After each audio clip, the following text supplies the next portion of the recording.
Assalamualaikum warahmatullahi wabarakatuh. Dan selamat malam saya ucapkan kepada para penonton yang ada di studio dan juga para pendengar di Talenta FM 107,7 dan juga kepada pemirsa yang ada di rumah. Pada malam hari ini kita berada di acara bukan di acara Bincang Desa Membangun Indonesia, tapi khusus pada malam hari ini edisi spesial yang diadakan oleh Talenta FM dan juga dari KPID NTB dan juga dari Humas dari pemerintah provinsi NTB, yaitu Bincang Gemilang. Saya di sini bukan sendiri, tapi saya ditemani oleh beberapa narasumber dan juga konsultan host saya atau host saya, yaitu Bang Fahmi. Gimana Bang Fahmi kabarnya? Alhamdulillah sehat. Dan tetap semangat 75. Masih dalam suasana 17 kita harus semangat karena Indonesia butuh pemuda yang semangat untuk menuju Indonesia maju. Alhamdulillah. Kita berikan aplaus dulu. Ya, pada acara Bincang Gemilang malam ini tema kita, ya apa tema kita pada malam hari ini Bang Fahmi? Sila nurut tatanan hidup baru. Sila nurut tatanan hidup baru. Nah, pendengar, para penonton yang ada di studio dan juga para pemirsa yang ada di rumah, apa sih yang dimaksud dengan tatanan hidup baru tersebut? Di studio Talenta FM, tepatnya di panggung aspirasi ini, saat ini telah hadir narasumber kita yang akan menjelaskan tentang apa sih sebenarnya yang dimaksud dengan tatanan hidup baru di masa pandemi COVID-19 ini. Beliau adalah narasumber yang pertama kita adalah dari Binmas Polres Lombok Tengah, yaitu Ibda Amiruddin. Saya ucapkan terima kasih telah hadir di sini. Dan juga narasumber yang kedua kita adalah Edi Satroji, SD dari Dinas Kesehatan Kabupaten Lombok Tengah, dan juga Bapak Yahya SK. Saya ucapkan terima kasih. Selain itu, para pemirsa yang ada di rumah, yang ada di studio, acara kita pada malam hari ini bisa juga ditonton di channel YouTube dan juga di Facebook Talenta FM. Nah, langsung saja sekarang kita akan menuju ke narasumber istimewa kita pada malam hari ini. Kita pertama kepada Bapak Edi dulu dari Dinas Kesehatan. Apa sih yang dimaksud dengan tatanan hidup baru tersebut, Pak? Mohon dijelaskan supaya masyarakat bisa mengetahui. Oke, terima kasih. Assalamualaikum warahmatullahi wabarakatuh. Selamat malam dan salam sejahtera untuk kita semua. Jadi kebetulan Pak Kepala Dinas jadi titip salam buat para pemirsa, para pendengar ya, para pendengar Talenta FM. Beliau izin karena ada kegiatan yang tidak bisa ditinggalkan, jadi kami berdua ditugaskan bersama Pak Yahya, Kepala Seksi Surveillance dan Seksi Surveillance Epidemiologi dan Kesehatan Bencana. Jadi memang unit kita ini ngurusnya ya seperti ini, situasi-situasi seperti ini. Jadi situasi bencana, kesehatan bencana, kemudian situasi-situasi KLB dan khususnya lagi kita sedang mendapat musibah berupa wabah pandemi COVID-19. Untuk terkait dengan pertanyaan tadi, jadi nurut tatanan hidup baru ya. Kalau bahasa baru julatnya itu new normal ya. Bahasa baru julatnya new normal.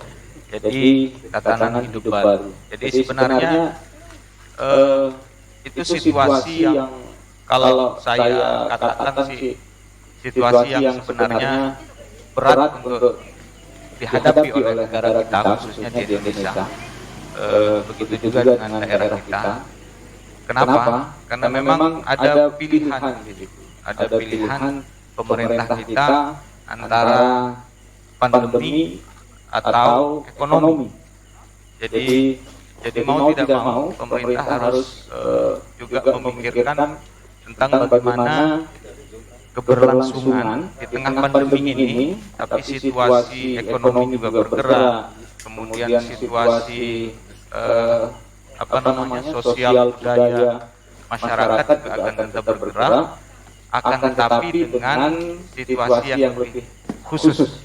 Sebagai contoh, kita saat ini melakukan wawancara dengan menggunakan masker.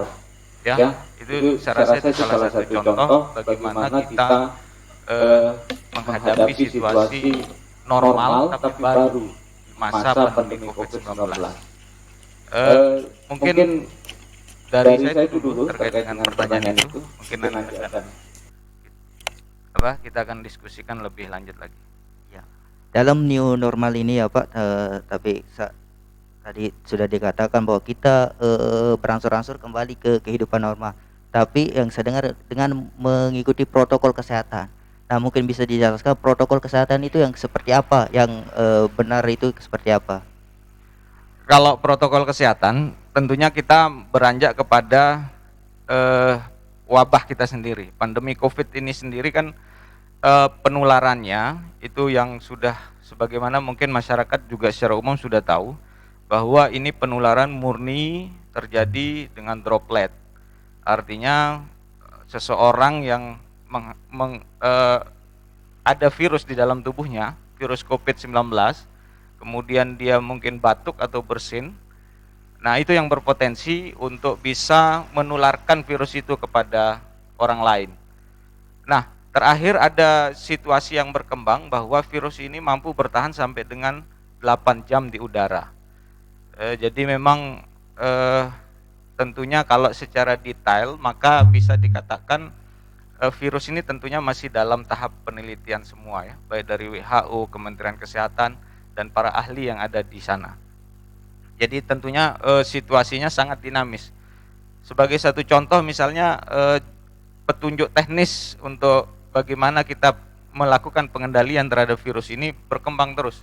Sampai 5 kali revisi. Kementerian Kesehatan itu mengeluarkan 5 kali revisi petunjuk teknis bagaimana kita melakukan pengendalian virus ini. Nah, sehingga dari situ kemudian dimulai kan dari awal dikatakan bahwa ini droplet sehingga dihirup oleh seseorang sehingga bisa masuk ke dalam tubuh kita. Itu bahasa sederhananya. Sehingga bagaimana untuk menangkal itu, maka setiap orang harus menggunakan masker. Kemudian kemungkinan juga ketika kita melakukan aktivitas sehari-hari baik di kantor, kemudian di areal perbelanjaan, di mall, kemudian di tempat ibadah di masjid, mungkin saja di beberapa benda itu juga menempel virus itu. Sehingga secara tidak sengaja, namanya kita juga manusia, bisa saja memegang atau menyentuh benda itu yang kemudian menempel di tangan kita, sehingga tanpa sengaja kita mungkin menggaruk hidung atau memegang bagian muka, maka itu berpotensi untuk memasukkan virus itu ke dalam tubuh kita. Sehingga protokol kesehatan berikutnya adalah mencuci tangan pakai sabun atau menggunakan hand sanitizer. Nah, jadi itu dasar. Kemudian berkembang lagi di Juknis bahwa kita harus menjaga jarak satu dengan yang lain, physical distancing. Nah, itu kemudian yang terjadi. Ketika seseorang susah untuk melakukan physical distancing karena dia harus berada di tengah keramaian, maka satu-satunya solusi adalah menggunakan masker untuk mengcover diri kita.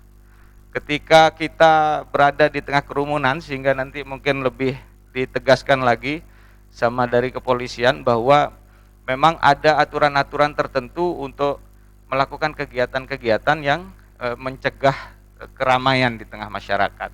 Karena itu susah sekali, physical distancing, social distancingnya tidak dapat. Jadi mungkin itu beberapa protokol kesehatan yang tadi dipertanyakan, nanti mungkin kita akan ditambahkan lebih lanjut. Saya ingin ke Kanit Binmas Polres Lombok Tengah, Bapak Amiruddin. Bagaimana Pak terkait dengan adat yang ada di Lombok, yaitu nyongkolan dan lain-lain? Di masa pandemi atau fase new normal, apakah sudah diperbolehkan atau masih belum? Terima kasih. Assalamualaikum warahmatullahi wabarakatuh. Jadi terkait dengan pertanyaannya, sebelumnya saya mengucapkan dulu terima kasih atas undangan dari Studio Talenta dan ucapan permohonan maaf Bapak Kapolres karena beliau tidak sempat hadir di tempat ini bersama kita. Disebabkan karena ada tugas yang harus beliau kerjakan. Berkait dengan pertanyaannya tadi masalah nyongkolan, kebiasaan kita di sini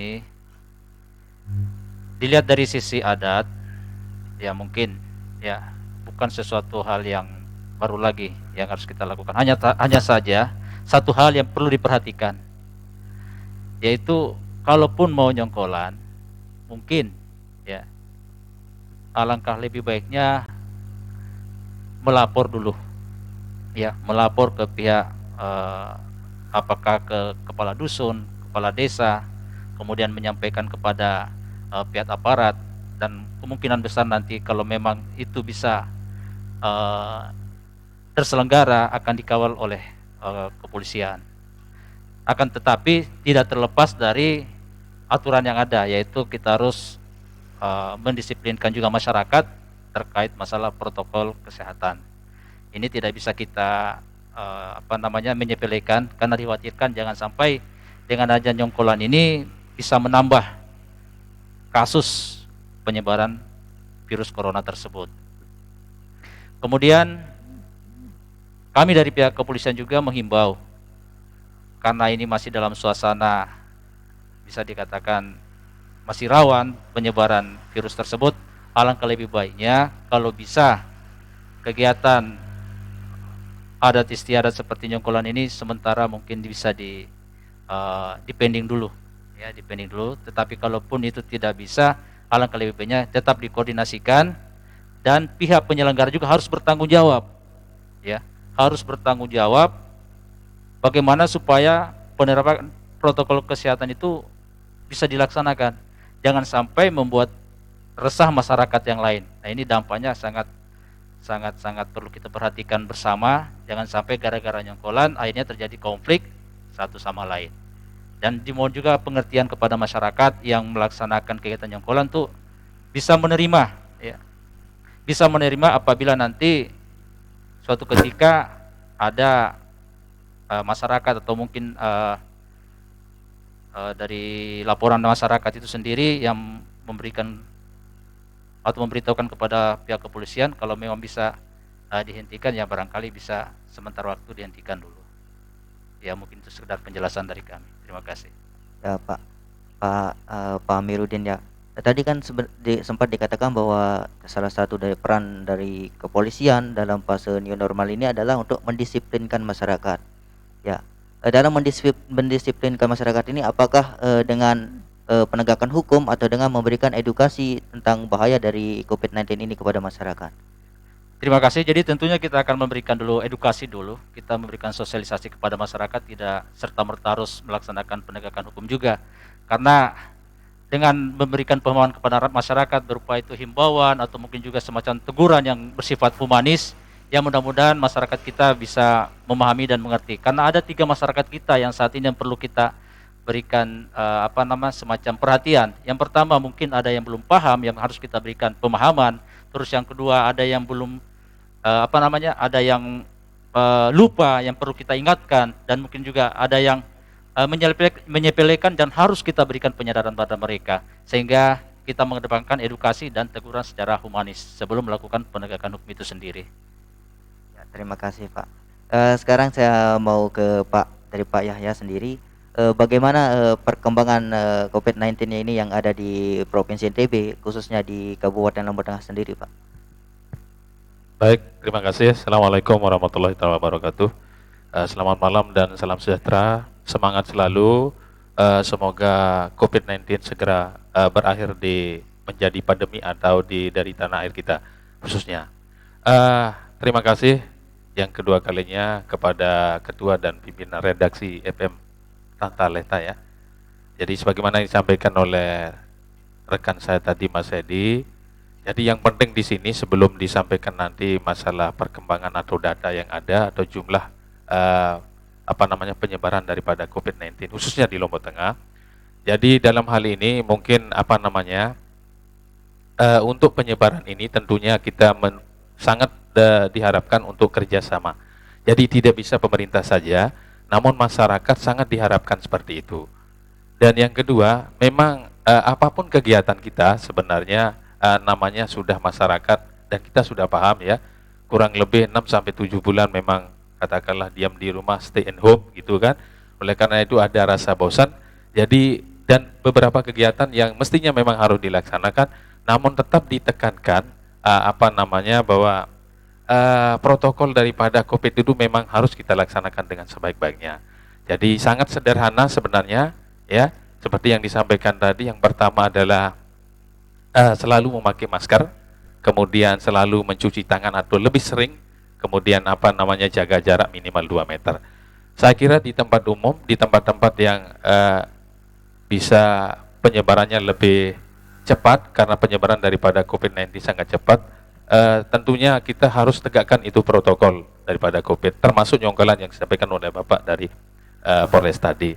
Jadi dari pertanyaan itu disampaikan perkembangan daripada COVID-19 khususnya, ya, kalau kita lihat data sebenarnya semakin bertambah dia. Artinya ada perkembangan karena saat ini memang kita sudah hampir tidak tahu, tidak paham dari mana sumbernya itu. Artinya bahwa kita yang lagi-lagi sehat ini siapa tahu juga kena itu, ada kuman seperti itu. Karena daripada protokol itu tidak kita laksanakan maksimal atau sepele. Jadi selama ini mungkin kita pernah keluar dan sebagainya, sehingga siapa tahu, dan itu juga bisa menyebar, ya. Oleh karena itu secara umum kami sampaikan, tapi nanti datanya oleh Mas Hedi, ya, karena dia yang pegang. Yang jelas ada perkembangannya itu semakin daripada kasus ini kayaknya bertambah lah begitu. Tapi untuk lebih jelasnya silakan Mas Hedi untuk bisa masalah data itu bisa disambung, silakan. Oke, mungkin saya tambahkan terkait data. Oh ya, kita break dulu. Oke, siap. Sebentar Pak. Yang selanjutnya kita break dulu, para pendengar dan para penonton yang ada di studio. Kami persembahkan lagi dari Aden Blues dan kawan-kawan.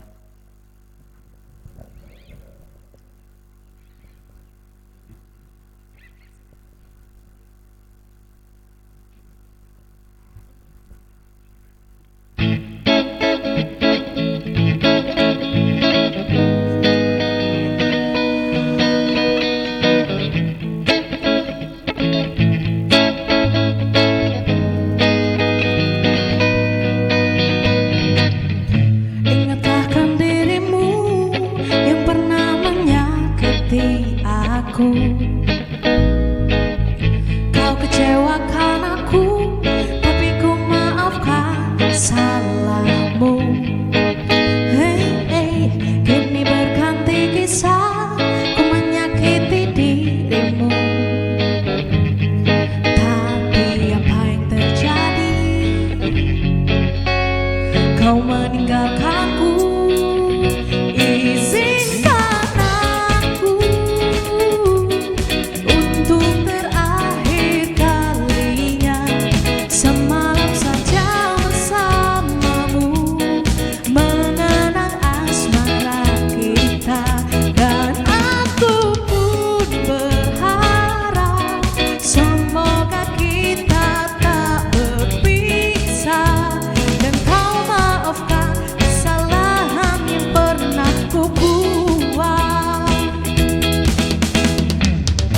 Ingatkah dirimu yang pernah menyakiti aku?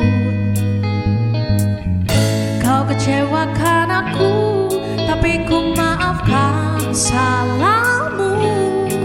Hey, kini berganti kisah, ku menyakiti dirimu. Tapi apa yang terjadi?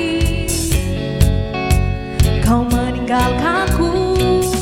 Izinkan aku untuk terakhir kalinya semalam saja bersamamu, mengenang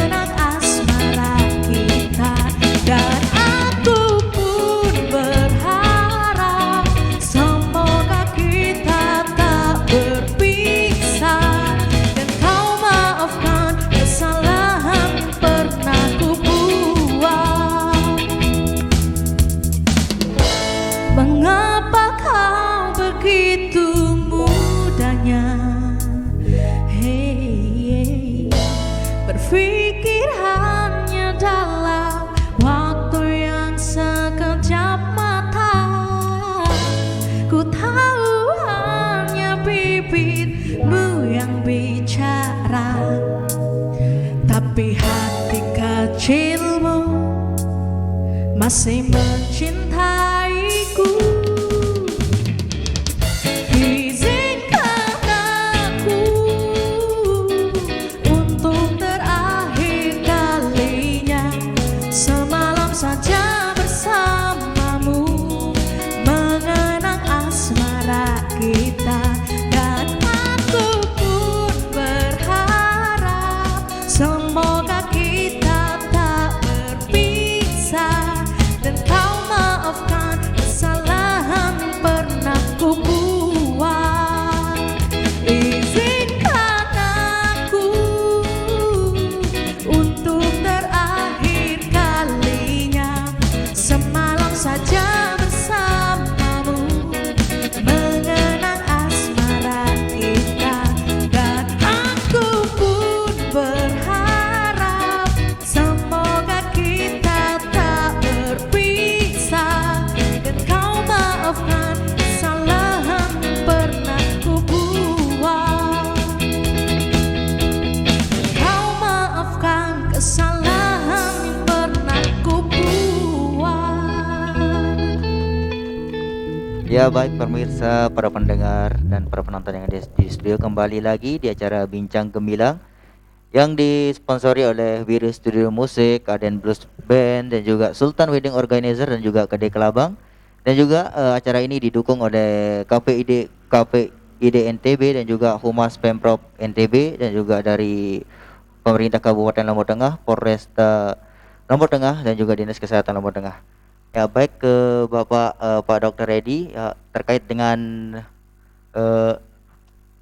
data perkembangan COVID-19 ini, Pak. Oke, terima kasih. Jadi terkait dengan situasi COVID-19 di Kabupaten Lombok Tengah, ini untuk untuk angka pelaku perjalanan itu per hari ini, per kemarin itu totalnya 9.923 orang pelaku perjalanan. Ini masih tercatat di data COVID-19 karena pelaku perjalanan ini adalah faktor resiko. Jadi salah satu faktor resiko yang masih kita anggap sebagai orang-orang yang bisa menularkan COVID-19 di wilayah kita. Jadi tetap kita catat, kemudian kita pantau, kita awasi mereka, pergerakan mereka, dan kondisi mereka selama kurang lebih 14 hari semenjak kedatangan mereka dari luar daerah maupun luar negeri. Jadi pelaku perjalanan itu faktor risiko kita, sehingga kita tetap mencatat mereka sebagai orang-orang yang kita pantau.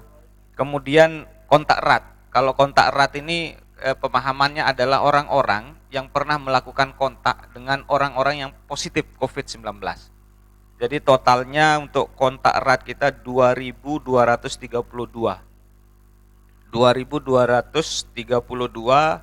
yang sudah lepas pantau atau yang sembuh atau yang discard istilah kasusnya itu 2.205. Jadi yang masih dalam pemantauan ada 27 orang.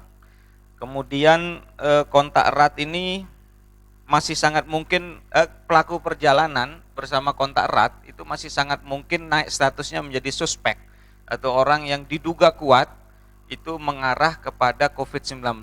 Ketika kapan mereka menjadi suspek? Ketika pelaku perjalanan, kemudian ketika kontak erat ini muncul gejala selama masa isolasinya atau selama masa pemantauan 14 hari itu mereka muncul gejala, maka mereka naik statusnya menjadi suspek. Atau kalau dulu istilahnya ada istilah UDP, PDP. Jadi kalau Juknis revisi kelima itu mereka menjadi suspek. Itu totalnya 747 kasus suspek di Lombok Tengah. Dan yang masih dalam pemantauan itu ada 23 orang. Kemudian kasus positif kita itu totalnya 184. Kemudian yang sudah sembuh 156, yang masih isolasi 17 orang. Yang meninggal dunia 11 orang. Nah, itu situasi untuk angka COVID-19 di Kabupaten Lombok Tengah. Ya Pak, misalkan seperti ini Pak. Misalkan ada orang yang seperti yang dikatakan tadi adalah pelaku perjalanan wisata, Pak. Pada saat pendataan itu apakah langsung didata di bandara atau kita sebagai masyarakat bisa melapor dan juga pelakunya itu juga bisa melaporkan diri gitu Pak. Oke. Gimana sistemnya? Jadi ada alur penanganan di Kabupaten Lombok Tengah khususnya. Jadi kalau di awal situasi COVID-19 dulu Lombok Tengah itu mungkin satu-satunya kabupaten yang membentuk rumah screening atau balai screening atau balai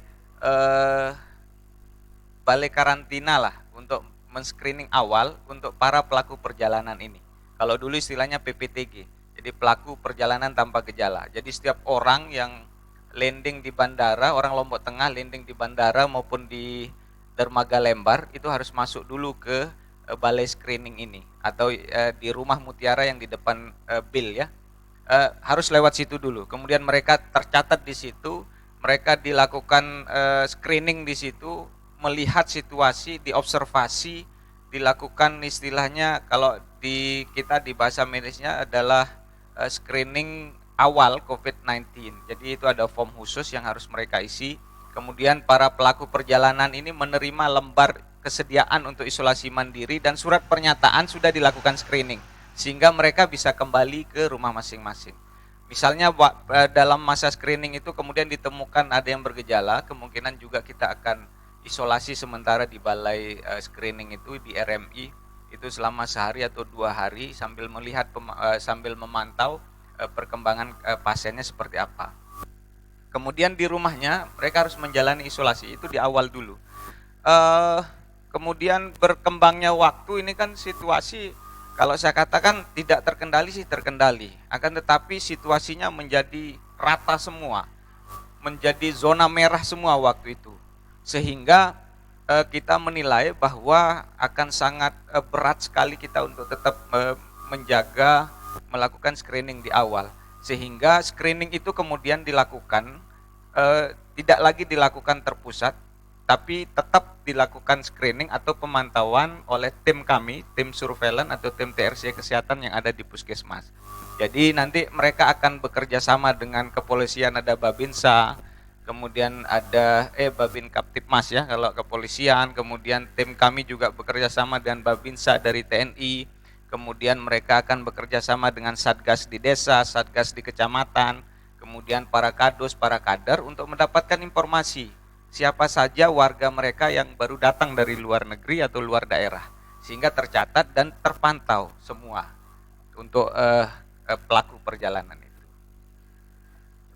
Tapi Pak pada saat misalkan pada saat isolasi mandiri di rumah, terus kita sebagai misalkan tetangganya kan kita melihat gejala-gejala seperti yang ada di COVID-19 itu, apakah kita juga sebagai warga bisa melaporkan ke unit kesehatan terdekat misalnya? That's right. Ya, itu yang paling penting ya. Jadi untuk situasi saat ini memang berat sekali bagi kami di kesehatan, kemudian di kepolisian juga saya yakin berat juga karena keterbatasan tenaga juga kita di lapangan.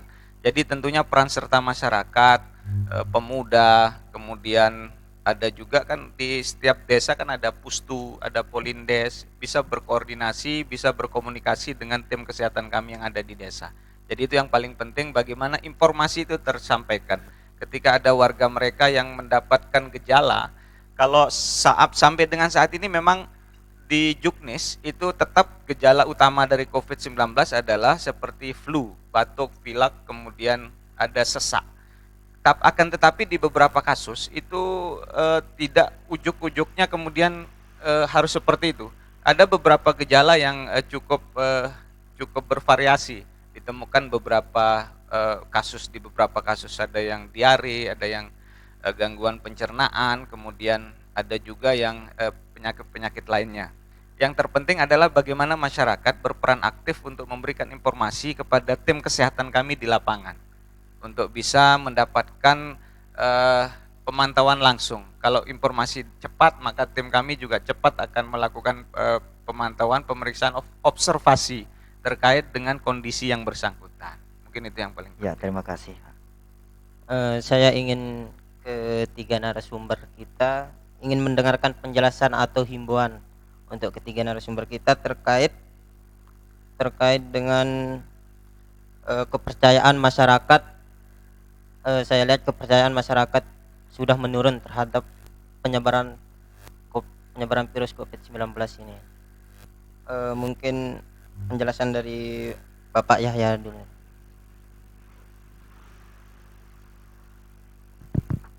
Oke, terima kasih yang kedua kalinya. Jadi kita berharap sekali lagi ini di masa pandemi ini bukan saja katakanlah pihak kesehatan atau dari TNI Polri yang harus bertanggung jawab, namun sudah disampaikan dari awal bahwa ini adalah tanggung jawab bersama. Termasuk seperti yang disampaikan Mas Hedi tadi, sangat berharap peran serta terutama sekali daripada generasi muda kita, kemudian informasi-informasi lainnya, sehingga itu kita bisa tangkap dengan segera apa yang katakanlah kalau memang kita temukan ada penderita atau katakanlah ada kasus, segera kita temukan lalu kita segera bertindak. Oleh karena itu, dalam masa pandemi seperti ini kita berharap supaya protokol daripada kesehatan itu betul-betul kita tegakkan secara disiplin. Artinya lebih-lebih di tempat umum, katakanlah di pasar, kemudian acara nyongkolan dan sebagainya. Jadi 3 hal yang paling penting itu di samping yang lainnya juga memang harus kita disiplin sekuat mungkin. Seperti yang pertama, selalu memakai masker, kemudian jaga jarak, dan juga selalu mencuci tangan. Jadi kita berharap apa yang kita sampaikan ini, semua ini sudah bermasyarakat. Jadi masyarakat sudah menyadari dan masyarakat sudah paham. Oleh karena itu tidak henti-hentinya kita selalu memberikan informasi seperti ini supaya masyarakat betul-betul ikut merasakan dan bisa bertanggung jawab. Lebih-lebih pada acara pada malam hari ini, sekali lagi terima kasih kepada ketua dan pimpinan redaksi yang sudah mengadakan acara seperti ini. Jadi apalagi acara ini bisa live dan bisa ditangkap oleh seluruh masyarakat sehingga bisa kita laksanakan dengan sebaik mungkin. Mungkin itu dari saya. Mungkin ada tambahan dari Bapak Amiruddin, apa kira-kira penyebabnya Pak, masyarakat tingkat kepercayaan masyarakat itu menurun Pak? Ya, terima kasih. Kalau mungkin dari tingkat kepercayaan masyarakat menurun, saya juga belum tahu persis di mana letak tidak kepercayaannya itu. Kalaupun mungkin dilihat dari sisi kinerjanya sampai tidak percaya, kami dari pihak kepolisian sudah berupaya semaksimal mungkin, ya, bagaimana supaya masyarakat itu mau turut berpartisipasi, membantu kami bagaimana memutus rantai penyebaran COVID tersebut. Karena ini sudah ada data dan juga ada fakta. Jadi dimohon kerjasama kepada seluruh pihak. Mari kita secara bersama-sama dan bekerja sama supaya tidak ada lagi penyebaran virus di Lombok Tengah ini. Yakin dan percaya bahwa dengan adanya ikhtiar yang kami lakukan dari pihak kepolisian, TNI dan Pemda, yaitu dengan adanya program Kampung Sehat NTB, ya mungkin saya bisa sedikit di sini uraikan supaya masyarakat kita tahu apa sih sebenarnya Kampung Sehat NTB itu. Kalau dilihat dari Sehat NTB itu adalah merupakan kepanjangan dari S adalah steril, E-nya adalah ekonomi produktif, H adalah harmonis, dan A yang kedua A adalah asri dan T adalah tangguh. Sedangkan NTB adalah nurut tatanan baru, atau mungkin kalau disederhanakan dalam bahasa Indonesia adalah adaptasi kebiasaan baru. Nah, mungkin dengan adanya adaptasi kebiasaan baru ini, dengan mematuhi protokol kesehatan dan kita meningkatkan kedisiplinan kita, mudah-mudahan penyebaran virus corona ini bisa kita bisa kita cegah, ya minimal laju perkembangannya bisa tertekan.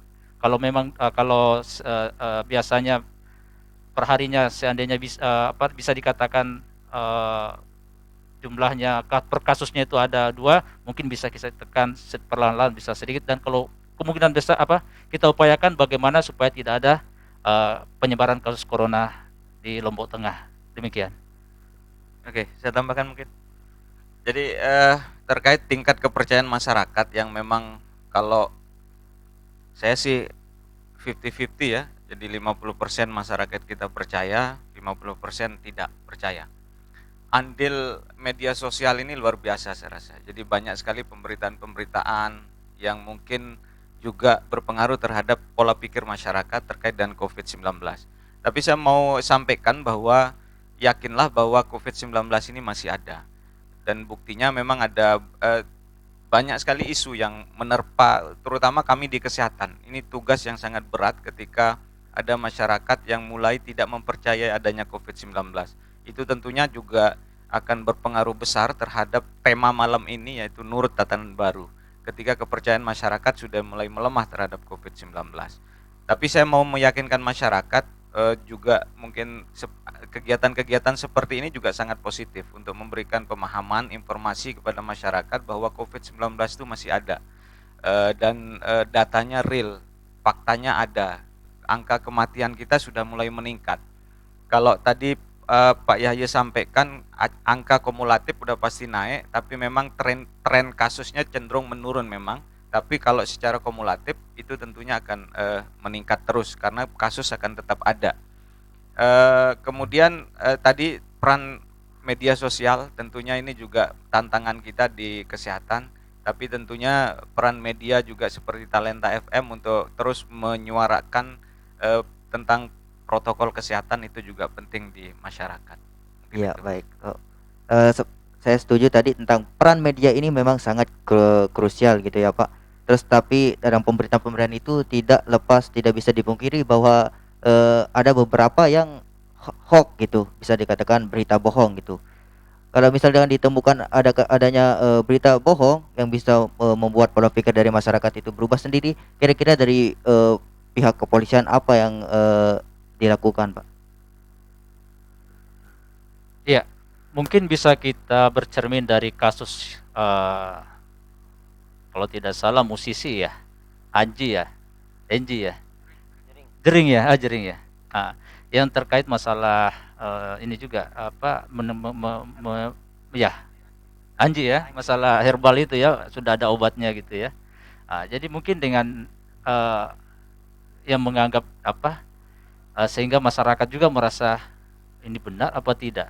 Nah, sehingga ada masuk laporan ke kepolisian dan diselidiki ya ternyata ini dari Badan POM sendiri tidak ada yang menyatakan bahwa itu legal apa yang disampaikan dengan adanya temuan jamu kalau tidak salah atau herbal itu, sehingga ya bisa dikatakan itu adalah hoax ya, pemberitaan yang disampaikan, dan ini tetap dalam proses hukum juga, tetap diproses. Jadi kami mohon kepada masyarakat kalau memang itu ada sesuatu pemberitaan yang sifatnya masih tanda tanya atau mungkin masih kita ragukan, ya mungkin alangkah lebih baiknya ditanyakan dulu kepada pihak yang berwenang. Dalam hari ini mungkin yang memiliki kepentingan adalah di Kominfo ya, yang bisa memberikan informasi-informasi yang memang betul-betul bisa dipercaya gitu.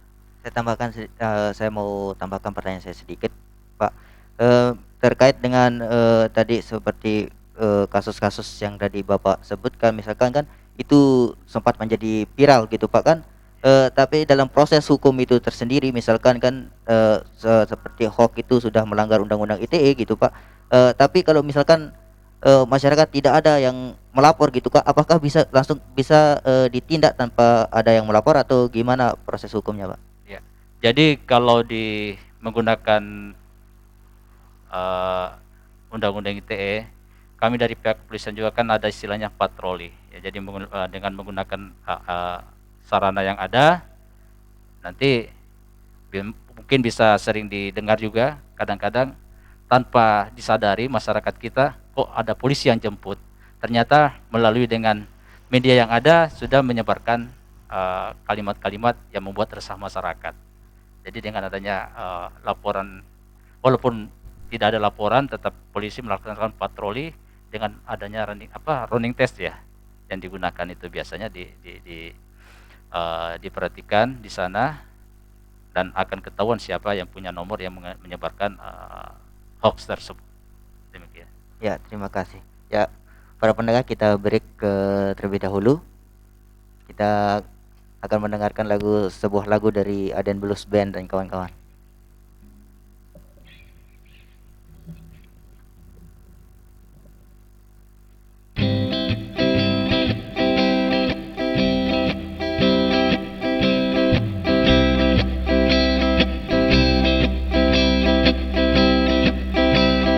Aku kesal dengan jarak yang sering memisahkan kita, hingga aku hanya bisa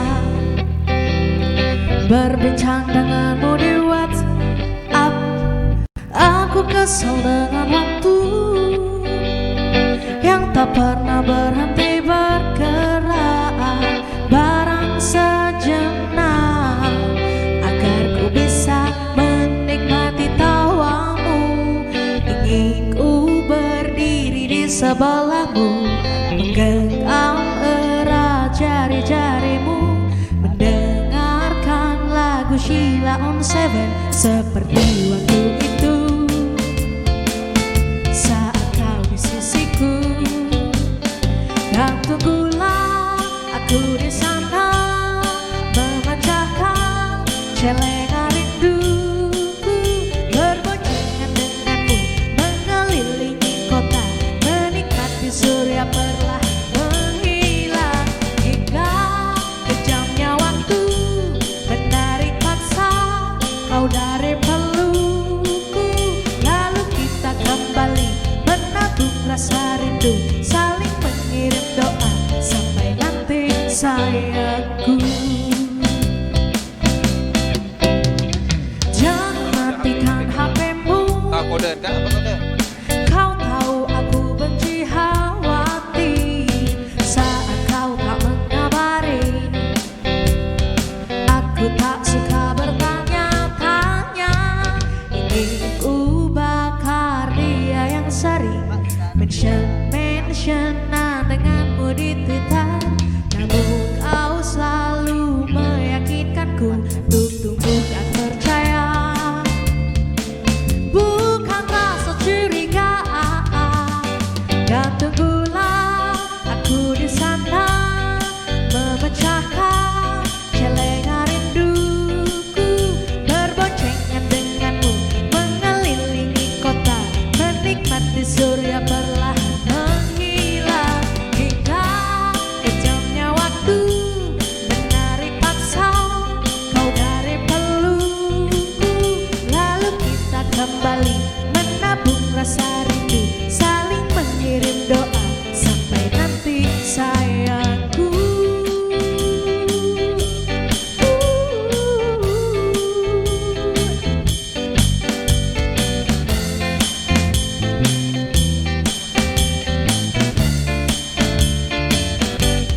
Dan tunggulah aku di sana, memecahkan celengan rinduku, berboncengan denganmu, mengelilingi kota, menikmati surya perlahan menghilang, hingga kejamnya waktu menarik paksa kau dari pelukku. Lalu kita kembali menabung rasa rindu, saling mengirim doa sampai nanti sayangku. Ya, kita berikan aplaus dulu kepada teman-teman kita. Ya, baik para pendengar sekalian Talenta FM dan juga para penonton yang ada di studio. Kita lanjut lagi. Sekarang ini terkait dengan kepada Pak Edi dulu. Terkait dengan penanganan COVID ini seperti apa Pak sebenarnya? Tadi mulai dari awalnya terus sampai ke tahap karantinanya. Oke, tadi di awal sudah saya sampaikan sedikit runut-runut tentang bagaimana pengendalian atau penanggulangan COVID-19 di Kabupaten Lombok Tengah. Jadi untuk pelaku perjalanan dulu pernah dibuatkan balai screening untuk bisa memantau lebih ketat terhadap orang-orang yang datang ke wilayah Lombok Tengah. Seiring dan berjalannya waktu, kemudian daerah NTB secara umum itu sudah zona merah karena sudah istilah ini kasusnya itu sudah transmisi lokal. Jadi sudah transmisi lokal itu ketika ada kasus yang tidak jelas riwayat kontaknya, tapi muncul kasus di wilayah itu, maka itu sudah dikatakan sebagai transmisi lokal. ketika itu terjadi, maka kita rasakan kemudian screening masih berjalan pada saat itu. Tapi kemudian kita ketika waktu kasus semakin meningkat, maka kita menganggap bahwa situasi Lombok Tengah sudah tinggi kasus transmisi lokalnya. Kita 50% saat ini kasus positif kita itu tanpa riwayat yang jelas. Jadi kita tidak tahu dia kena di mana, kontak sama siapa, tiba-tiba dia positif COVID-19. Nah, jadi kemudian screening kita stop, penyelenggara screening kita stop. Kemudian kalau misalnya kasus di lapangan, itu goal kita di kesehatan itu adalah melakukan tadi screening, kemudian kita melakukan tracing kontak, kemudian kita testing, kemudian kita isolating. Jadi tracking, testing, isolating. Tracking ketika ditemukan kasus positif baru, maka kita akan lakukan tracking kontak terhadap kontak erat kasus yang positif itu. Dia sudah kontak dengan siapa, utamanya adalah orang yang tinggal satu rumah dengan mereka. Kemudian kita lakukan testing terhadap kontak eratnya. Testing bisa kita lakukan ada 2 jenis, ada rapid test, kemudian ada juga swab PCR. Jadi rapid test dan PCR. Cuman di Lombok Tengah itu step by step. Jadi untuk kontak erat kita lakukan rapid test dulu, kemudian kalau ada yang reaktif itu dulu kita isolasi terpusat di Balai Karya. Jadi semua dulu di awal itu semua kasus yang reaktif, artinya berdasarkan hasil testing tracing kontaknya, maka itu diisolasi secara terpusat di kabupaten. Semua kita berlakukan sama tanpa terkecuali. Nah kemudian dari orang-orang yang kita isolasi terpusat yang reaktif, kemudian kita jadwalkan untuk melakukan tes swab atau PCR. Nah, kemudian dari tahap itu kemudian berlanjut kepada yang positif, kemudian kita pindahkan lagi untuk melakukan isolasi lagi, isolasi terpusat juga. Jadi kita cukup konsisten untuk melakukan pengendalian di Lombok Tengah. Dari tahap reaktif kita sudah lakukan isolasi, kemudian positif tanpa gejala kita isolasi. Kalau positif yang bergejala tentunya akan melakukan isolasi di rumah sakit. Jadi tahapan itu konsisten kita lakukan. Sampai dengan saat ini Juknis akan tetapi terakhir 1 bulan yang lalu keluar Juknis revisi kelima, di mana Juknis revisi kelima menyatakan bahwa kita hanya akan berfokus kepada kasus-kasus yang simptomatik istilahnya. Jadi kasus-kasus yang bergejala saja. Kasus-kasus yang tidak bergejala atau asimptomatik maka bukan tidak kita tangani, akan tetapi cukup dipantau dan cukup dilakukan isolasi mandiri di rumah. Nah, disitulah peran serta masyarakat. Artinya bahwa masyarakat juga harus sama-sama dong kita pantau kedisiplinan mereka, kemudian situasi isolasi mandiri untuk kasus-kasus yang reaktif maupun kasus-kasus yang positif ini.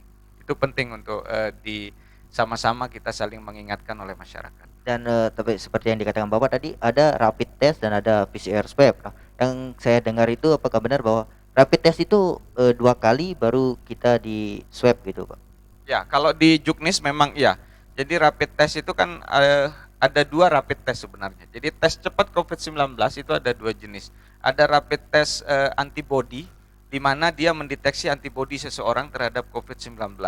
Itu ada nanti statusnya ada reaktif IgG atau IgM. Kalau G-nya reaktif maka dia sudah terpapar lama dengan COVID-19. Kalau dia reaktif M, maka kemungkinan dia baru terpapar dan masih segar virusnya di dalam tubuhnya. Nah, itu yang berpotensi untuk menyebarkan kepada orang lain. Kemudian ada rapid test atau RDT antigen. Antigen ini lebih spesifik lagi untuk mendetek virus yang ada dalam diri seseorang. Itu rapid test antigen. Tetap harus di swab, tapi kemudian lebih cepat hasilnya karena rapid test. Dan tetap harus ada penegakan swab. Goal untuk testing itu tetap PCR, meskipun menggunakan rapid test ataupun menggunakan rapid test antibody maupun antigen tadi. Jadi tetap goal untuk testing, kesimpulan bahwa masyarakat kita positif tetap melalui tes PCR. Terkait untuk pelayanan kesehatan yang ada di Lombok Tengah ini, apakah masih diterapkan bahwa kalau kita misalnya mau memeriksa kesehatan kita harus wajib rapid test dulu Pak, atau cukup dengan surat keterangan sehat aja? Yang terkait pelayanan kesehatan itu, apakah kita harus rapid test dulu baru kita bisa dilayani atau dan sebagainya? Ya, Jadi kalau kebijakan rapid test itu memang ada, kalau menurut saya sih ada beberapa kebijakan ya. Yang pertama kebijakan dari pusat, dari Kementerian Perhubungan yang mewajibkan seseorang yang akan melakukan perjalanan ke luar daerah harus memegang surat keterangan hasil rapid test negatif. Jadi setiap orang yang ingin melakukan perjalanan ke luar daerah, baik menggunakan pesawat maupun di laut, darat maupun laut, yang penting harus nyebrang ke lintas provinsi, maka mereka harus memegang hasil rapid test negatif. Itu kebijakan yang pertama. Jadi kebijakan untuk pelaku perjalanan, itu kepentingan rapid test yang pertama. Yang kedua, di beberapa daerah itu beda-beda kebijakannya. Nah, di Lombok Tengah sendiri masih menggunakan rapid test untuk melakukan screening atau melakukan testing terhadap kasus-kasus yang memang kita anggap perlu untuk kita testing. Artinya untuk melakukan mapping lah, pemetaan, misalnya di pasar misalnya. Di pasar misalnya kita anggap ada penularan di situ.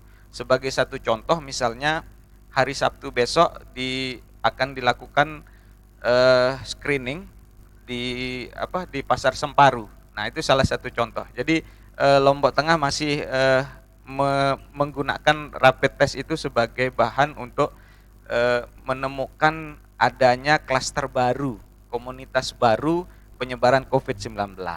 Jadi itu maksud kita. Jadi memang ada kebijakan terkait dengan pelaku perjalanan, ada juga kebijakan nah kalau kebijakan ini memang beda-beda. Yang di daerah yang terkait dengan testing untuk kasus itu tadi. Terus terkait dengan rapid test ini sendiri, Pak, apakah kita misalnya sebagai masyarakat itu, apakah misalnya kalau kita mau rapid test itu memang sudah ada anggarannya atau kita bayar gitu, Pak? Kalau untuk saat ini, nah itu tadi kebijakan yang kedua terkait dengan kebijakan Pemda Lombok Tengah itu gratis untuk mahasiswa dan santri yang ingin kembali ke pondok mereka, yang ingin kembali ke kampus mereka yang ada di luar daerah. Itu pemerintah daerah Kabupaten Lombok Tengah melalui di Dinas Kesehatan Kabupaten Lombok Tengah itu memberikan pelayanan secara gratis untuk setiap mahasiswa dan santri. Jadi free ya, jadi gratis, tidak ada dipungut biaya apapun. Terus untuk rapid testnya sendiri apakah di puskesmas terdekat atau sudah dipusatkan untuk yang gratis yang dari program dari Pemkab ini sendiri, Pak? Kalau untuk Lombok Tengah sendiri saat ini untuk testing rapid test itu kita terpusat di Laboratorium Dinas Kesehatan Kabupaten Lombok Tengah. Akan tetapi dalam situasi tertentu, misalnya ada kayak misalnya kemarin ada santri Situ Bondo itu sekitar 300 orang sampai 600, 3 tahapan itu kan banyak ya, jadi besar, santrinya banyak, jadi kita agak kewalahan kalau kita layani dan nanti kita khawatir tidak memenuhi protokol kesehatan karena harus menumpuk santri sampai 300 orang bersama wali santri, sehingga ketika situasi itu ada maka kita mengarahkan para santri untuk pengambilan sampling di puskesmas masing-masing, wilayah masing-masing. Jadi samplingnya diambil di puskesmas, sampelnya tetap diantar ke Laboratorium Dinas Kesehatan untuk dilakukan pemeriksaan. Jadi itu untuk tetap menjaga protokol kesehatan. Akan tetapi kalau sehari-hari tidak ada, artinya yang jumlah mahasiswa atau santri yang besar, maka setiap hari kita layani di Laboratorium Dinas Kesehatan. Nah, untuk hasil dari rapid test sendiri, Pak, untuk hasilnya kira-kira berapa lama kita harus menunggu supaya kita mengetahui hasil dari rapid test tersebut? Ya, karena kita kan bukan layanan umum, jadi dalam arti bahwa kita tidak melayani mandiri, maka tentunya kita juga membutuhkan waktu sampai 1 hari untuk bisa setiap mahasiswa atau santri mendapatkan surat keterangan hasil rapid testnya. Jadi misalnya hari ini mereka akan datang mendaftar, kemudian pengambilan sampling dan pemeriksaan rapid test, pemeriksaan darah, kemudian besoknya mereka sudah bisa ambil hasilnya. Jadi sehari. Ya, terima kasih, Pak. Terus saya ke Bapak Ibda Amiruddin terlebih dahulu. Misalkan gini, Pak, tadi telah disebutkan oleh Pak Edi bahwa setelah melewati screening terus kita bisa untuk isolasi mandiri di sini. Tapi misalkan daripada orang yang isolasi mandiri itu gimana ya Pak? Bisa dikatakan nakal lah, tidak mengindahkan dari aturan itu sendiri Pak. Gimana kita harus memprosesnya gitu? Ya, terima kasih. Jadi ini ada beberapa yang kita temukan di lapangan, ya. Saya tidak sebut nama desanya. Ini dipertanyakan juga oleh salah satu anggota BKD, Badan Keuangan Desa. Gimana Pak? Kami sudah berupaya menjaga masyarakat kita supaya tidak keluar rumah, tapi dia malah sepertinya menantang. Nah, jadi tindakan yang perlu kita ambil di sini, di desa kan ada di sana satuan tugas ya, satuan tugas COVID-19, COVID-19. Terus dengan adanya kerjasama dengan berbagai pihak, tentunya perlu dikoordinasikan. Gimana sih langkah sebenarnya supaya kita juga di satu sisi tidak melanggar hukum dan juga orang yang kita mau amankan ini bisa kita kita bisa dia mau mendengar apa yang kita sampaikan. Jadi kami sudah ada Babinsa di sana, ada juga Babin Kantimas, Kepala Desa dan Satuan Tugas Covid. Ya mudah-mudahan di lapangan nantinya bisa bekerja sama bagaimana memberikan pemahaman kepada masyarakat kita supaya mau sadar dan mematuhi aturan protokol yang ada. Nah, termasuk diantaranya juga yang dalam hal ini yang melakukan isolasi mandiri, tetapi dia tidak mau mematuhi. Jadi mungkin salah satu cara ya kita sama-sama memberikan pemahaman kepada si pasien atau orang yang lagi isolasi mandiri tersebut. Untuk landasan hukumnya sendiri atau aturan terkait dengan new normal ini mengacu kepada aturan atau landas hukumnya apa Pak? Sementara untuk pendisiplinan ya sudah ada instruksi Presiden nomor 6 tahun 2020 ya. Kami juga di lapangan sehingga saat ini sedang melaksanakan semacam razia masker ya untuk memberikan pendisiplinan kepada masyarakat. Ya mudah-mudahan dengan apa yang kita lakukan masyarakat juga bisa menyadari ya untuk bisa sama-sama kita memutus mata rantai penyebaran COVID-19 tersebut. Ya sedikit saya tadi mendapat kabar gitu kemarin bahwa ada dari Polda NTB mengadakan apel di Lombok Tengah Polres sendiri terkait dengan pendisiplinan pendisiplinan masyarakat ini. Mungkin bisa diceritakan kepada masyarakat bahwa apa aja yang disampaikan. Ya. Jadi terkait masalah pendisiplinan masyarakat ini yang kami lakukan di beberapa tempat, apakah itu di tempat keramaian atau mungkin di tempat jalan raya yang biasa kita lakukan razia, itu kepada masyarakat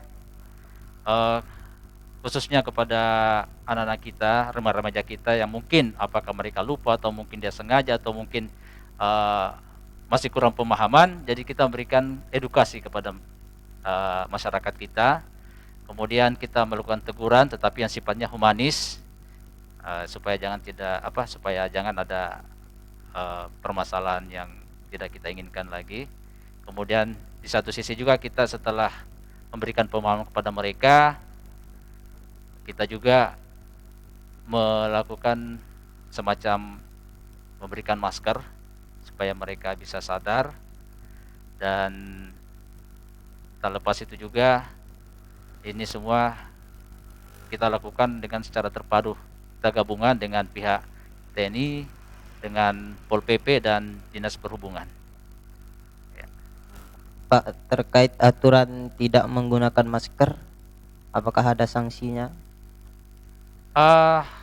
Untuk rancangan peraturan daerah itu sendiri, saya dapat informasi, saya baca itu masih diajukan ke Kementerian Dalam Negeri. Jadi kita menunggu sejauh mana nanti apakah ada sanksi yang akan diberikan kepada masyarakat. Cuma informasi yang saya baca itu masyarakat kita yang tidak menggunakan masker itu kena sanksinya sekitar 100.000. Bagi ASN atau pegawai negeri sipil itu kalau tidak salah 200 apa 150 gitu, sanksinya. Saat ini sudah berlaku, Pak? Sementara kita masih memberikan edukasi dulu kepada masyarakat, pemahaman dulu. Ya, masih sebatas itu. Dan itu pun kalau sanksi yang kita berikan cuma sanksi sosial saja. Ya. Bagi anak-anak kita atau mungkin yang umurnya masih produktif, kita paling kalau anak remaja, anak sekolah, kita berikan sanksi dia bisa mengucapkan Pancasila, 5 sila, atau mungkin menyanyikan lagu Indonesia Raya. Kalau anak-anak kita, remaja-remaja kita yang lain yang istilahnya yang fisiknya bagus, ya kita suruh push up, atau mungkin kegiatan fisik saja supaya untuk menambah daya tahan tubuhnya juga. Mungkin itu yang kita sampaikan. Ya, terima kasih Bapak Amiruddin. Ya, sekarang ke Bapak Yahya, mungkin bisa disampaikan bahwa rumah sakit rujukan untuk COVID-19 sendiri yang ada di NTB-nya ini gimana, Pak? Mana saja untuk rumah sakit rujukan ini? Baik, sebelumnya terima kasih. Jadi apa yang disampaikan dari tadi memang sudah jelas dan saya kira sudah sempurna dan komplit sekali. Jadi yang pertama, mohon maaf, jadi saya sedikit mengulang. Jadi tren daripada COVID-19 ini semakin hari demi hari memang semakin menurun, tapi kumulatifnya yang bertambah terus ya. Kemudian dalam hal ini diharapkan masyarakat yang pertama untuk tidak selalu panik, tidak panik. Kemudian yang kedua selalu meningkatkan imunitas tubuh ya dengan cara berolahraga, kemudian cara istirahat yang cukup, kemudian makan yang bergizi, dan tidak lupa melaksanakan protokol daripada COVID tersebut.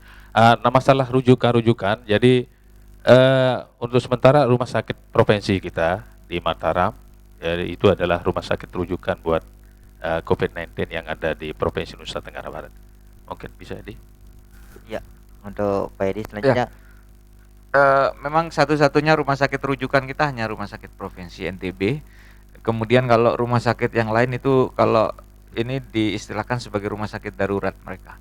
Jadi termasuk rumah sakit Praya juga rumah sakit darurat dengan segala keterbatasannya juga mau tidak mau harus bisa juga mereka merawat kasus-kasus COVID-19. Ya, baik, kita break ke sejenak para pendengar sekalian. Ya, sebuah lagu lagi dari Aden Blues dan kawan-kawan.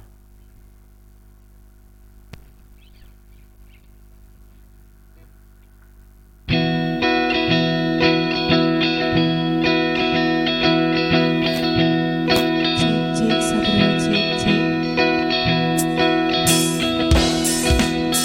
Lagu selanjutnya ini adalah lagu dari Utopia, judulnya adalah Antara Ada dan Tiada. Setiap ku melihat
kita berikan applause dulu Terima kepada Aden kasih. Plus dan kawan-kawan. Ya, baik ke para pendengar sekalian, kembali lagi di panggung aspirasi bersama kami di sini di acara Bincang Gemilang dengan tema Sila Nurut Tatanan Kehidupan Baru. Ya, baik, kita lanjut bincang-bincang kita pada malam hari ini. Untuk Pak Edi sekali, untuk terkait tadi tentang rumah sakit rujukan itu hanya di yang paling nomor satu itu adalah rumah sakit provinsi dari Nusa Tenggara Barat. Nah, terkait dengan fasilitas daripada kesehatan itu sendiri, Pak, di provinsi dan juga di Lombok Tengah terkait dengan COVID-19 itu gimana, Pak? Saya tidak bisa sampaikan secara detail karena memang data itu ada di rumah sakit. Tapi yang jelas kalau situasi di di rumah sakit kita di Rumah Sakit Umum Daerah Praya itu ketersediaan ruang isolasinya itu sekitar 24 kalau nggak salah. Terakhir sih 19, tapi kemudian ada pembenahan sehingga ada bertambah ruang isolasi untuk penanganan COVID-19. Kemudian orang-orang yang akan menempati ruang isolasi tentunya akan ditentukan oleh para tim ahli yang kita biasanya namanya DPJP, dari dokter penanggung jawab pasien, yang akan menentukan siapa saja yang akan menempati ruang isolasi itu. Apakah nanti misalnya kasus suspek, kasus yang memang diduga kuat ke arah COVID-19 atau kasus yang positif. Jadi itu yang akan menempati. Itu murni ranahnya rumah sakit karena mereka juga punya dokter ahli di situ yang akan menentukan siapa-siapa saja yang akan menjalani perawatan di ruang isolasi. Terima kasih. Saya mau lanjut ke Bapak dari Bapak Amiruddin sendiri terkait tadi sempat dikatakan bahwa adanya kampung sehat gitu. Gimana sih awal mula daripada kampung sehat ini sendiri, Pak? Dan gimana proses sosialisasinya dan gimana respon daripada masyarakat? Ya. Jadi terkait masalah kampung sehat itu sendiri itu berawal dari kebijakan dari pimpinan kami dan Pak Kapolri dan Panglima TNI dengan untuk program Kampung Tangguh Nusantara. Ya, kemudian dijabarkan oleh Bapak Kapolda Nusa Tenggara Barat dengan Kampung Sehat NTB. Nah, Kampung Sehat NTB ini tadi sudah saya jelaskan singkatannya. Jadi ini upaya kami bersama dengan Pemda dan TNI untuk bisa bagaimana memutus mata rantai daripada penyebaran virus COVID-19 itu sendiri. Nah, untuk Kampung Sehat ini dilombakan, ya, jadi dilombakan Kampung Sehat. Jadi di Lombok Tengah ada 127 kalau tidak salah, 227 desa dan 12 kelurahan. Ya, jadi jumlah semuanya 139. Dan beberapa waktu lalu juga Bapak Bupati sudah melaksanakan roadshow, melakukan kunjungan di seluruh desa dan kelurahan yang ada di Kabupaten Lombok Tengah bersama dengan para Forkopimda. Jadi ini untuk memberikan motivasi kepada masyarakat bahwa kita harus bergerak cepat ya, dalam memutus mata rantai penyebaran COVID itu sendiri. Ya, salah satunya itu tadi dengan penerapan kita harus disiplin mematuhi protokol kesehatan. Dan Kampung Sehat itu sendiri ada beberapa bidang ya yang kita aspek yang kita kita perhatikan dari sisi aspek atau bidang kesehatan itu sendiri.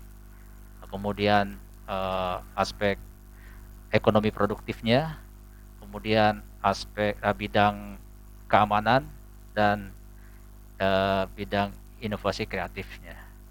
Jadi ini kita mau berdayakan masyarakat itu sendiri supaya bisa semangat dan tetap tangguh ya.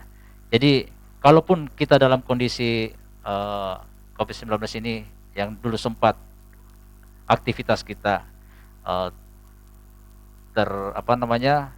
berkurang dan kita kebanyakan di rumah, ya mungkin dengan adanya Kampung Sehat ini kita bisa bersatu padu bagaimana mencegah penyebaran COVID itu sendiri, dan kita juga bisa lebih produktif. Jadi kita sifatnya mandiri, tidak terlalu tergantung kepada pemerintah. Kita juga bisa memanfaatkan ekonomi yang ada memanfaatkan pekarangan rumah mungkin dengan menanam tanaman yang bermanfaat, atau mungkin juga ada barang yang tidak dipakai bisa kita gunakan supaya lebih bernilai ekonomi lagi, sehingga yang tadinya mungkin kita bekerja kemudian dirumahkan, jadi kita bisa mengelola dengan baik.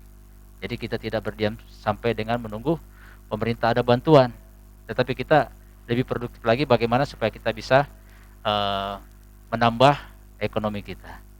Selain itu dari sisi keamanannya, kami juga telah berupaya dengan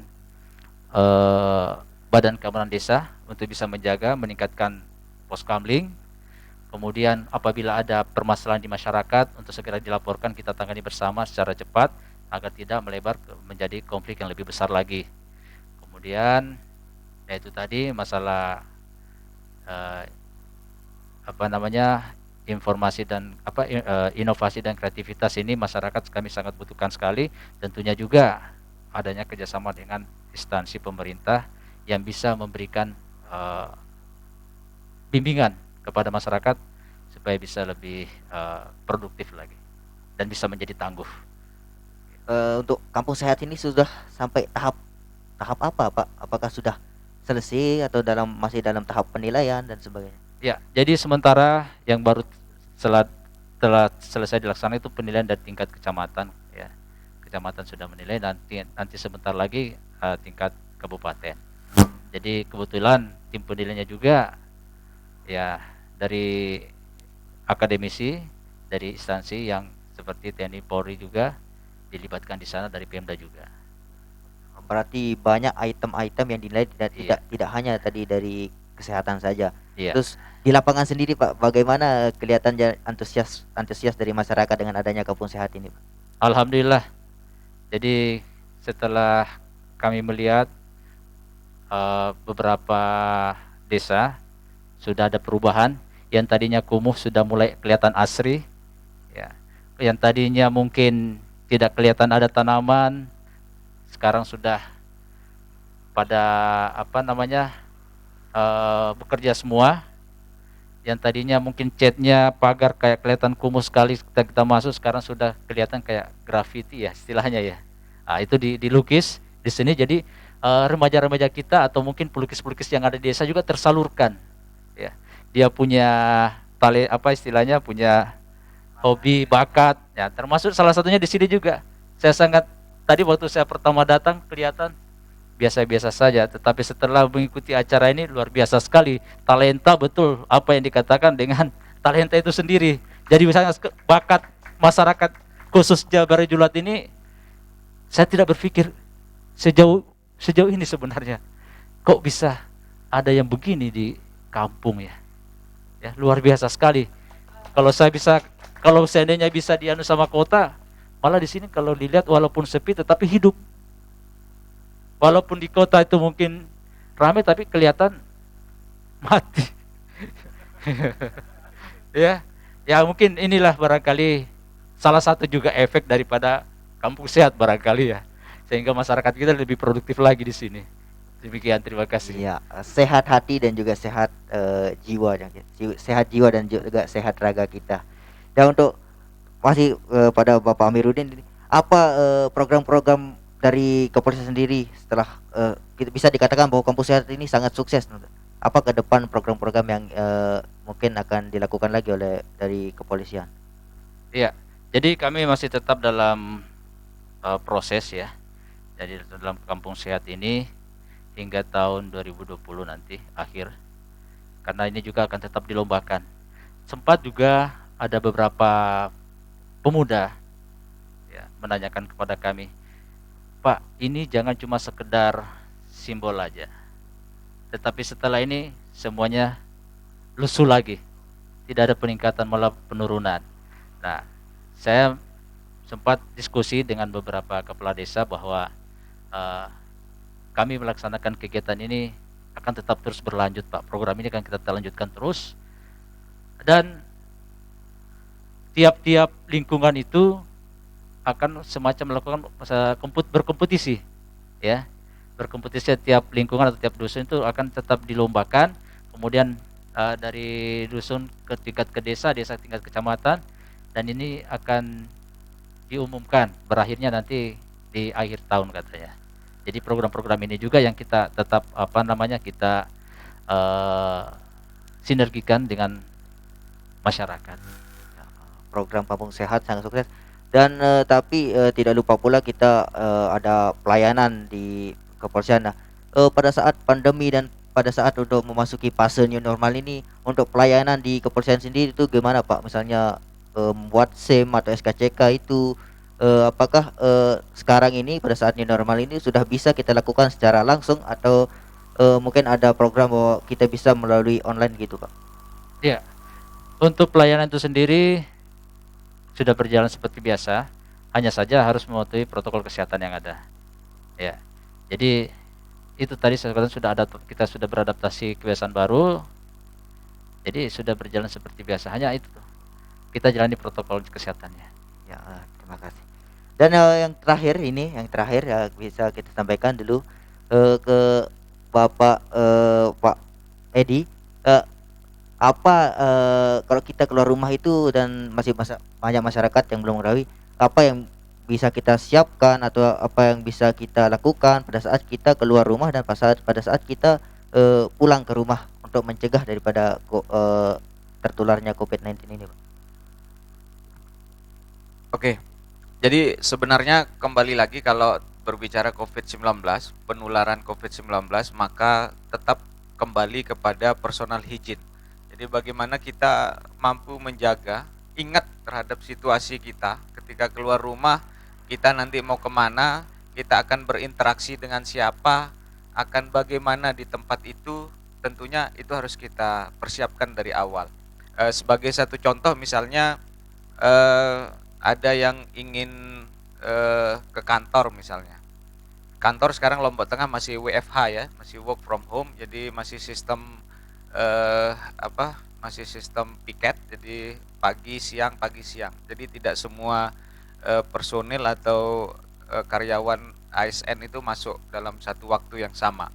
Jadi udah dibagi. Jadi kebijakan Pak Bupati bahwa COVID ini masih harus dikendalikan sehingga untuk semua ASN itu harus work from home. Masih memakai mekanisme work from home WFH. Kemudian, nah itu tadi. Jadi ketika kita sebelum keluar rumah kita akan mau kemana? Misalnya mau ke pasar. Mau ke pasar, maka kita harus ingat kita di situ di pasar kita akan berinteraksi dan banyak orang. Maka tentunya yang harus kita siapkan adalah masker, kemudian hand sanitizer, kemudian sebisa mungkin menghindari kontak dan hanya jika diperlukan saja. Saat ini kan masih banyak nih jual sayur yang yang pakai kendaraan mobil, mungkin untuk sementara mungkin memaksimalkan itu dulu, cegah diri dulu untuk harus ke pasar kecuali memang sangat urgent sifatnya. Jadi pasar itu juga menjadi areal penularan yang sangat riskan, sehingga tentunya kembali lagi kepada mengingat bagaimana kita akan melakukan interaksi di luar rumah. Jadi itu saja.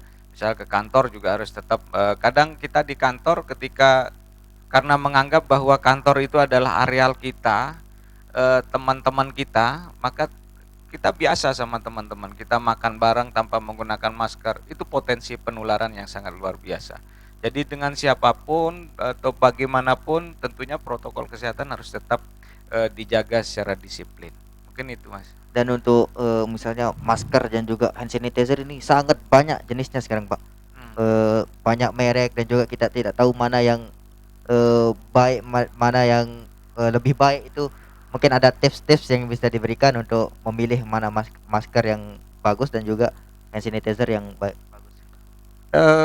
Kalau saya bisa sampaikan kan masker sebenarnya ada dua, ada masker medis dan non medis. Jadi masker medis itu kayak yang saya pakai, ini masker medis. Jadi masker-masker yang memang sebenarnya diperuntukkan untuk tenaga kesehatan yang akan melakukan penanganan kasus baik di puskesmas maupun di fasilitas pelayanan kesehatan lainnya. Dan itu ada beberapa jenis lagi, ada yang N5 itu itu ada yang seperti apa? Ya seperti itulah pokoknya yang besar itu, yang ada lubang oksigennya juga. Jadi banyak jenisnya masker medis dan masker non medis. Nah, untuk kegiatan sehari-hari saya rasa masyarakat masih aman untuk menggunakan masker non medis seperti yang Mas pakai, kain ya. Kain medis apa nih? Non medis. Pakai kain tapi usahakan dia ada 2 lapis kain di situ. Kemudian masih boleh ditambahkan juga mungkin ada tisu di tengahnya, itu bagus juga. Ya, prinsip adalah bagaimana kita menahan virus itu masuk ke dalam hirupan hidung, udara dan mulut kita. Jadi itu prinsip. Jadi kalau kita memang beraktivitas di luar, jadi yang riskan ketika kita melakukan aktivitas di dalam satu ruangan yang sama, kemudian ruangan itu menggunakan AC, itu sangat riskan. Baru saya dapat informasi itu di Starbucks di Korea Selatan, itu hanya dalam waktu sekitar 2 jam itu terinfeksi 27 orang di Starbucks. Itu asalnya dari mana? Dari satu orang yang kebetulan memang membawa virus positif, kemudian dia duduk di bawah AC. Nah, kemudian seketika itu dalam jarak waktu 2 jam itu menginfeksi sekitar 27 orang pengunjung Starbucks. Nah, karyawan Starbucks sendiri pada saat itu tidak ada yang kena, tidak ada yang terinfeksi, tidak ada yang terpapar karena mereka semua menggunakan masker. Nah, itu bayangan kita bagaimana kehati-hatian kita di dalam melakukan aktivitas sehari-hari. Penting untuk kita waspadai. Misalnya kita sering nongkrong misalnya. Saat ini anak-anak muda sudah kalau misalnya pergi ke Mataram atau ke mall, ke pusat-pusat perbelanjaan, itu sudah mulai rame-rame nongkrong. Jadi ketika boleh silahkan monggo, tapi tentunya dengan protokol kesehatan tadi. Jadi itu gambaran bagaimana COVID-19 ini juga sangat rentan, sangat cepat memberikan penularan, pemaparan kepada orang lain di dalam suatu ruangan yang menggunakan AC. Jadi kalau masker tadi masih walaupun non medis dengan 2 lapis, saya rasa masih aman untuk masyarakat gunakan ketika beraktivitas di luar rumah. Ya, tidak terasa kita sudah di penghujung acara. Saya akan memberikan kesempatan, mungkin ada yang penonton di studio yang ingin bertanya. Ada yang ingin bertanya? Oh, tidak ada. Ya, kita ke yang terakhir. Silakan Bang Wahmi. Mungkin Last statementnya.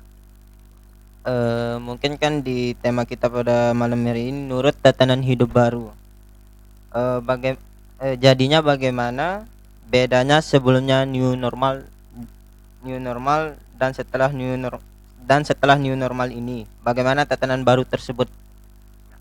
Last statementnya Pak, gimana untuk masing-masing narasumbernya? Oke. Untuk mungkin himbauan atau pesan-pesan kepada masyarakat. Jadi sebenarnya pada saat sebelum new normal dan new normal itu sebenarnya protokol kesehatannya nggak ada yang berubah.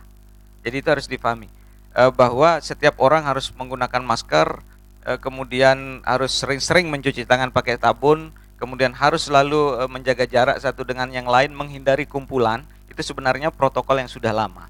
Yang membuat dia new bahwa setiap masyarakat sekarang harus beraktivitas sesuai dengan profesi mereka, sesuai dengan bagaimana mereka harus melakukan kegiatan sehari-hari tanpa lockdown di rumah, sehingga dengan protokol kesehatan, sehingga itulah yang menyebabkan ada istilah new normal atau nurut tatanan hidup baru.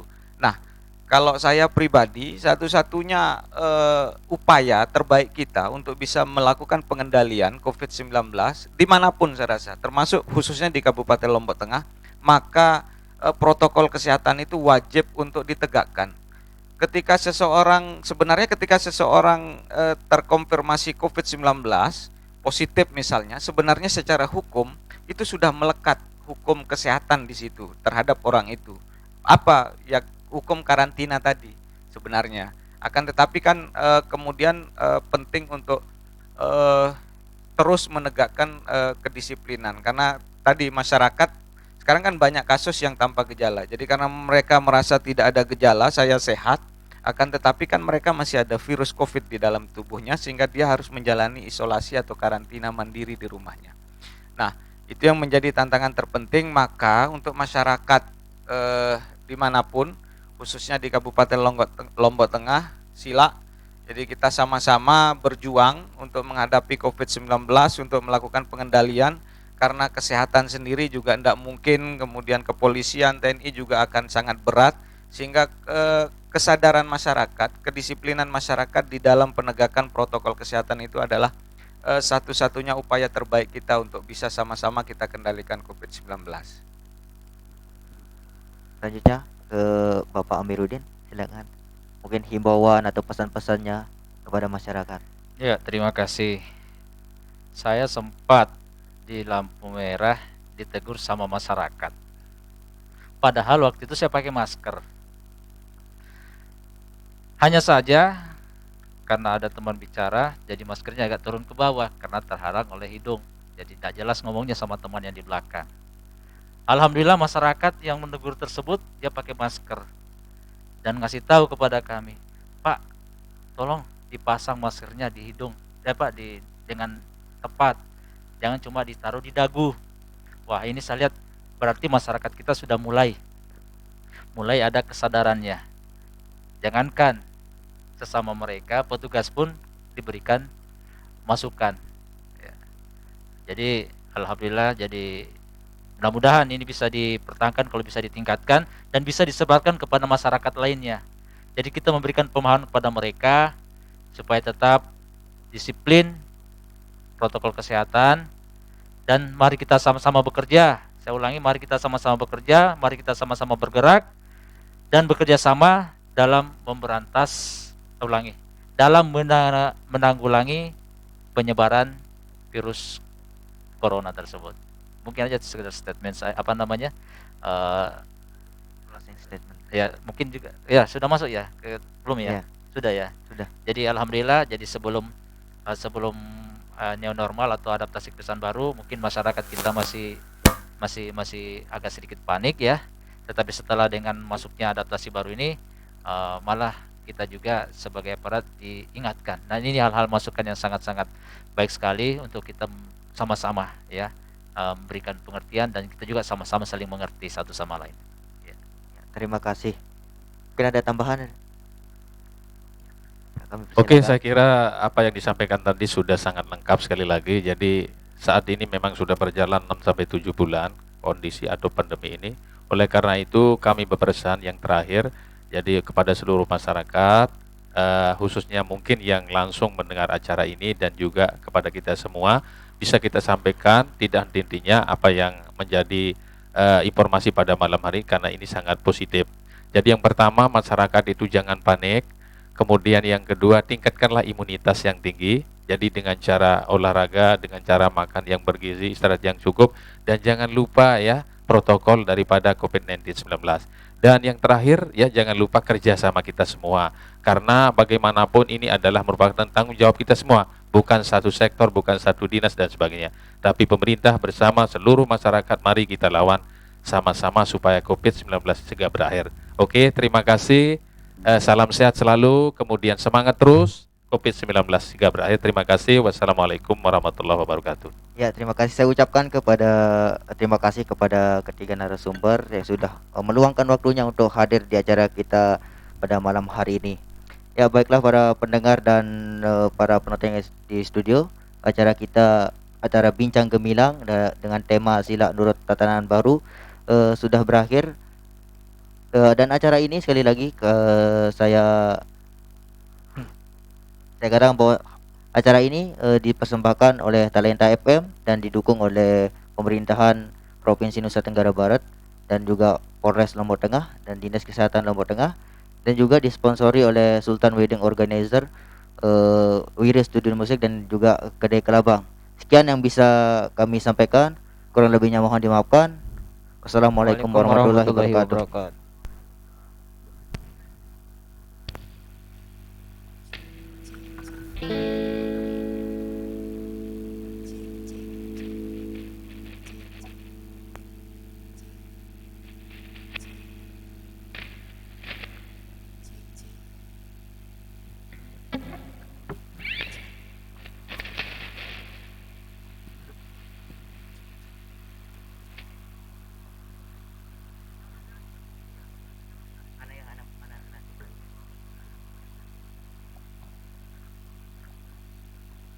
Cek 1, 2. Jadi lagu terakhir untuk malam hari ini kita persembahkan lagu yang berjudul Bendera dari Coklat.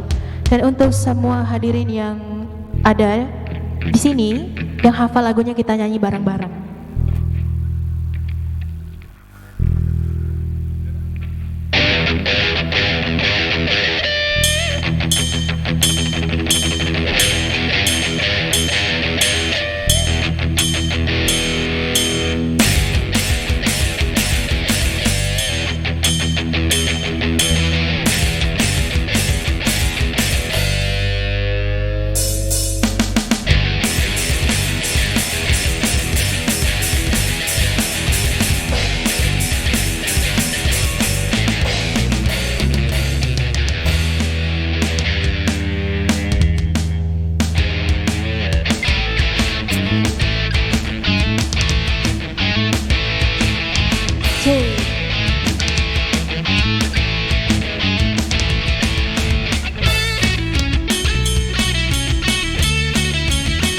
Masih semangat semuanya? Asik.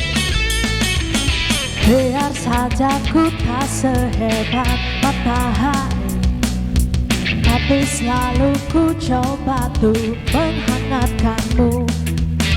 Biar saja ku tak setegar batu karang, tapi selalu ku coba tuh melindungimu.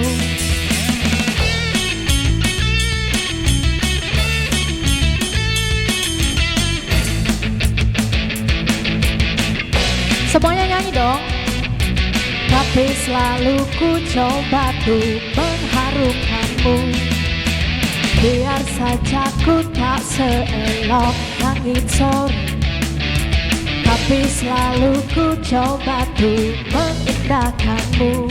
Ku pertahankan kau demi kehormatan bangsa. Ku pertahankan kau demi tumpah darah. Pahlawan-pahlawanku semuanya. Merah putih teruslah kau berkibar di ujung tiang tertinggi di Indonesiaku ini. Merah putih teruslah kau berkibar di ujung tiang tertinggi di Indonesiaku ini. Merah putih teruslah kau berkibar. Ku akan selalu menjagamu tentunya.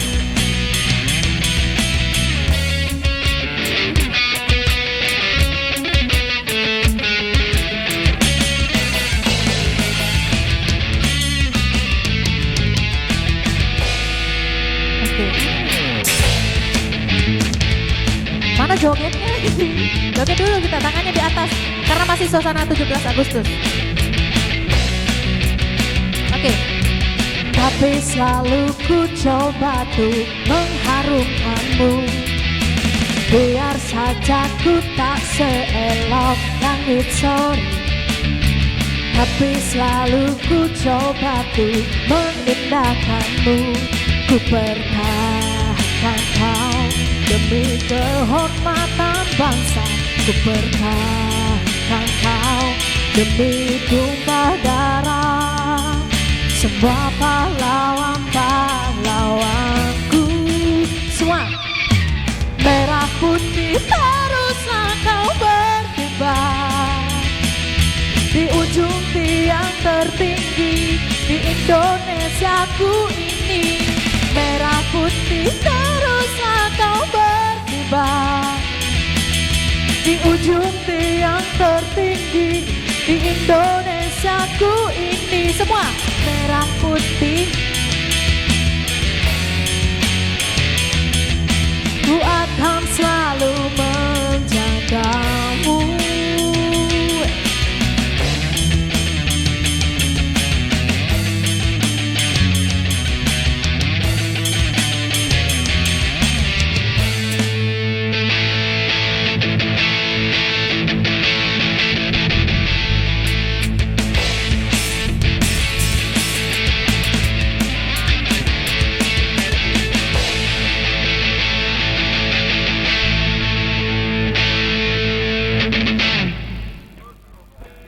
Terima kasih.